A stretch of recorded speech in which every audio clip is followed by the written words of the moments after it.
Бокс физикалық күш-қуатты ғана емес, және де ақыл-ой мен ерен еңбекті талап етеді.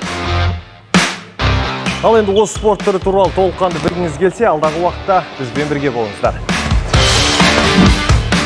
Ең танымал спорт түріне қызыққан бүлдіршіндерді қалай тәрбиелеу керек? Көңіл көп бөлу керек, оларға жастарға да, оқу-жаттығу жиындарына да шарттау керек міндетті түрде.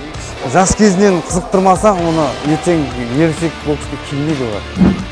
4 жылда бір келетін Олимпиада ойындарына қатысатын сыр өңірінен шыққан тұңғыш боксшы Қамшыбек Қоңқабаев 2020 жылы Токиода өтетін Олимпиадаға жолдама алып, бәрімізді қуантқан болатын. Қазір Құдай қаласа, Қамшыбек Қоңқабаев сол Олимпиадаға дайындық үстінде. Жаттығулардың пайдасы. Кейбір спортшылар шабуыл жасайды да, ұратта осы жерде қалып қояды да, өзі соққы қалады. Сондықтан ұрғаннан кейін кетіп қалған абзал да. Сәрсенбі сағат 21:30-да.